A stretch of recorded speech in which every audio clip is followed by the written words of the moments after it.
Welcome to Audiobook 365 Stories. Miss Tillotson's gray parrot had called Clarissa many times, and now it waited, with its clever head turned to one side, listening for sounds on the stairs. Breakfast was ready. A big pot, shaped like a monument, was steaming on the table. Next to it was an old jar with fresh roses in it. At 8:15, Clarissa Tillotson came downstairs and walked into the room quickly and firmly, not paying attention to the parrot's greeting. She was a tall, fair-skinned young woman of 19. Her hair was almost blonde, worn in short curls, as was the style at that time. Her eyes were light blue, and her face was regular and even. If it weren't for the serious look around her mouth, she would have been called beautiful. She wore a white muslin dress with a blue belt. The top of the dress was square-cut, so her neck was uncovered.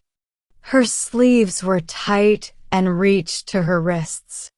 The dress fit her body closely and made her look even taller than she was. To this day, on the wall of a modern London house, Clarissa's grandchildren and great-grandchildren can see her in a dusty, golden frame, wearing the same clothes she wore that morning. "Good morning, Anthony," she said stiffly as a young man, 2 years older than her, walked in. "Good morning, sister," he replied in a cheerful voice, stepping closer as if he wanted to give her a kiss. But Clarissa stood very straight and quickly turned to the table. Anthony's face turned red with anger. They had argued the day before, and Anthony wanted to be the first to make peace. But he could see that Clarissa wanted to keep her distance, and he knew her stubborn personality too well to try again. He sat down with a sigh, thinking how nice their home would be if her hard temper didn't so often block the happiness of family life. "Father is not well enough to come down yet," he said finally, breaking the uncomfortable silence. "He plans to come down this afternoon." "Dr. Vale told him to be very careful," answered Clarissa. These young people had no mother. The daughter acted as the lady of the house, with only her father's control, which was very gentle. Captain Tillotson was a very kind father.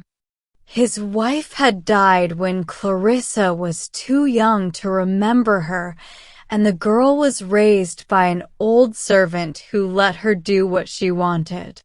At school, she had to follow the rules, but her strong will never changed, and she often found ways to be in charge of her classmates. When Captain Tillotson retired from many years of honorable work in the Royal Navy, he settled down at home to enjoy his old age in peace, and Clarissa was a loving daughter. But Anthony was not as easy for her to control as her father was. He did not always listen to his sister, and she sometimes found herself kindly corrected by him. "If I give in," she thought, remembering their argument, "he will think he has won. No, I will stay cold with him until he says sorry." Anthony felt hurt by his sister's coldness and didn't try much to keep the conversation going. They finished breakfast in silence, and he got up from the table quickly.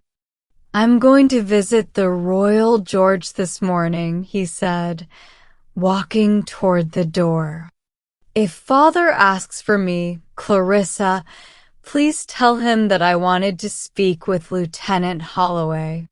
He have to sail again soon." "Very well," answered Clarissa in an uncaring voice. Anthony closed the door behind him, and she rang the bell for the servants to clear the breakfast table. Then, feeling the warm sunshine, she decided to walk in the garden and pick some lavender. But for some reason, her mind was troubled. She couldn't enjoy her flowers or feel happy about the vine she had cared for so carefully. So she went back inside, planning to spend the morning working on her embroidery. Sitting near the open window, she brought her embroidery frame closer and set up her colorful threads. Her needle flashed in and out, and soon she was deeply focused on her work. Every piece of work has its own story, and this picture she was making of the woman from Samaria would become very meaningful to future generations. But Clarissa had no idea that this morning's work would one day remind her of the darkest hours of her life. She worked until the old clock in the hall struck 10. At that moment, a sudden gust of wind blew into the room, scattering rose petals from the jar on the table and tossing Clarissa's curls around her head.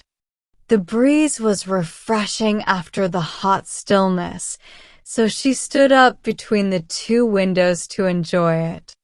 Then, after walking back and forth in the long room for a while, she sat down at her frame again and started thinking about her brother, Anthony.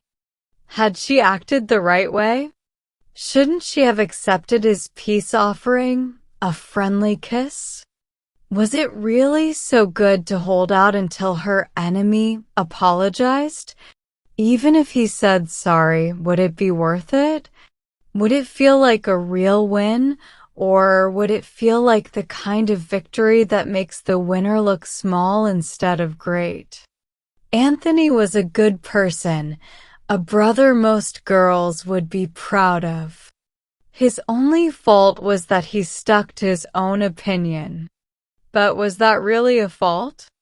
She worked faster, almost deciding that it wasn't. Her mind was so busy with these thoughts that time passed quickly, and she was surprised when she heard the clock strike 1. As soon as the sound faded, a loud, shrill cry echoed down the quiet street, draining the color from her face. Jumping up from her chair, she hurried to the window overlooking the sidewalk and saw people coming to their doors, looking scared. A woman was standing in the street, shouting in a terrible voice. "It's all true, it's all true," she screamed. "The Royal George has gone down at Spithead." The two maidservants rushed upstairs, frightened, for they had also heard the cry. Captain Tillotson heard it from his room above and came down in his dressing gown and slippers. But his daughter barely stopped to say a word to him. Without thinking, she grabbed her garden hat and shawl from the hall, put them on, and ran out into the street, heading quickly toward the dockyard gates. Could this news be true? Sadly, she found out it was confirmed before she even reached the dockyard, and the first whale was only the start of many more.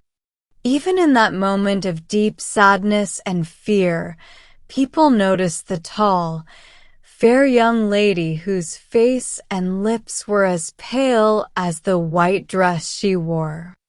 The Royal George had recently returned to Spithead after a voyage, and on that tragic morning, The ship was tilted to one side in an operation called a Parliament heel. The sea was calm and the weather was peaceful, so the work started early.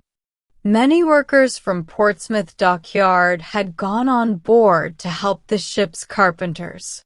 They found they needed to remove more of the ship's covering than they had first planned, and the men, trying to reach a problem area on the ship's bottom, tilted her too far.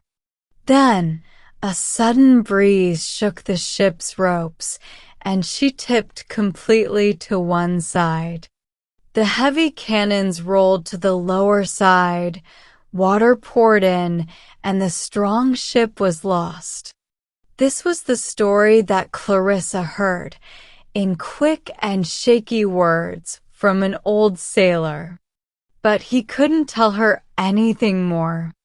The fleet's boats had gone out to rescue people, but that was all he knew. Clarissa felt no hope in her heart as she walked back home. Anthony had gone down with Admiral Kempenfelt and the other 800 people on board. The same breeze that had blown the rose petals and played with her curls had carried a much sadder purpose. She remembered how she had enjoyed that sudden, cool wind, and thinking about it made her feel weak and sick as she reached her father's house. Clarissa called Captain Tillotson as he met her at the door.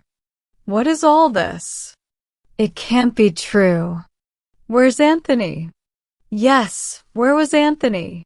She wrapped her arms around her father's neck and pressed her face against his shoulder to avoid seeing his face. "Father, dear father, he said he was going to see Lieutenant Holloway on board." She couldn't finish the sentence. There was no need to say more. Captain Tillotson was a brave man. He had faced danger many times without fear. But this was a shock he was not ready for. Gently moving his daughter aside, he sat down on a sofa and looked straight ahead, with a blank expression that showed his strength had been crushed. The servants, looking from the father to the daughter, saw that this sudden sadness had aged both of them. It was as if years had passed in those few minutes since the first terrible cry had echoed through the street. "If I had only kissed him," Clarissa whispered, not realizing she was speaking out loud. For her, this pain was even worse because it was mixed with regret. If she hadn't been so hard, she could have had the comfort of a kind goodbye. Had Anthony forgiven her in his gentle heart, while the great ship was sinking and the water was taking his life? She might never know that answer until the sea gave back its dead. She heard the sound of wheels in the street, but she didn't care. The noise came closer. The wheels stopped at the door. It was probably just someone coming quickly to share the sad news they already knew. Bruised, battered, and dripping with water, a man got down from the carriage and Clarissa jumped up. The face was pale and he looked strange, so she couldn't fully believe what she saw. It wasn't until he walked into the room and knelt, wet and shaking, at his father's feet that she realized her brother was safe. Anthony had been on the upper deck when the ship sank and was one of the few who survived.